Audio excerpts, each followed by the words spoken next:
தோடுடைய செவியங்கிடை ஏறி ஒத்துவெல் மதி சூடி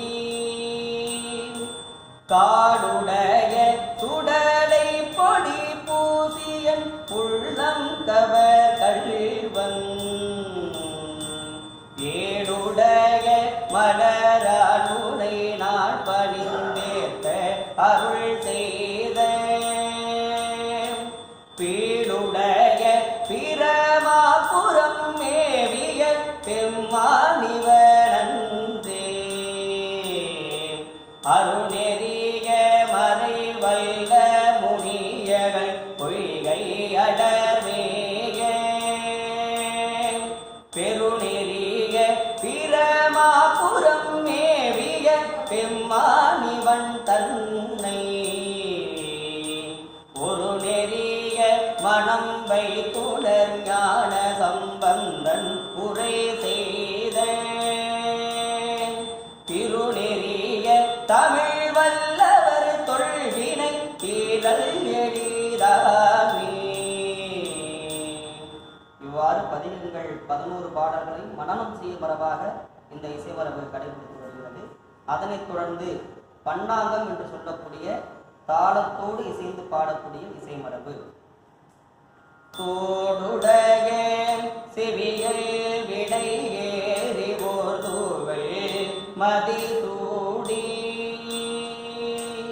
காடுடைய சுடலை பொடி பூசியன் உள்ளம் கவர்கள் ஏடுடைய மலரான் உனை நாள் பணிந்தேத்த அருள் செய்த பீடுடைய பிரமாபுரம் மேவிய பெம்மானிவனன்றே அருணெறிய மறைவல்ல முனியகள் பொய்கை அடர்மேய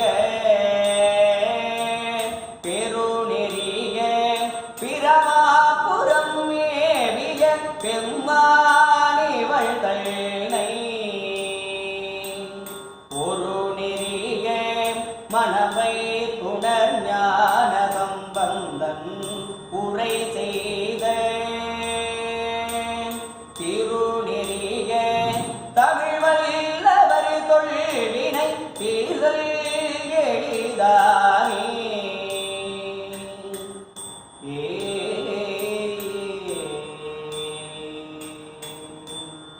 இதுதான் பன்னாங்க மரபு.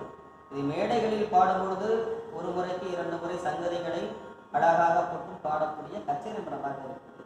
இது விருத்த மரபு என்று சொல்லக்கூடிய 3வது இசை படிவம் எப்படி இருக்கும்னா தோடுடைய செவிகள் விடை ஏறிவோர் தூவல் மதிசூடி காடுடைய சுடலை பொடி பூசியல் உள்ளம் கவர்கள் ஏடுடைய மலரான் உனை நாள் பணிந்து ஏத்த அருள் செய்த பீடுடைய பிரமாபுரம் மேவிய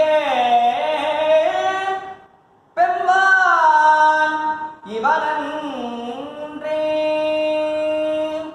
இந்த விருத்த மரபு என்கின்றது அம்மையார் சொன்ன போல அவரவர்கள் இந்த பதிகத்தை மனனம் செய்யும் மரபாகவும் பன்னாங்க மரபாகவும் பாடி பயிற்சி பெற்று அந்த பண்ணில் இசை இலக்கணங்களை உணர்ந்து அதில் ஆழ்ந்து இறைபக்தியோடு ஒன்றி போகும் நிலையில்தான் இது விருத்த மரபு மிக விநியாசமாக இருக்கும்.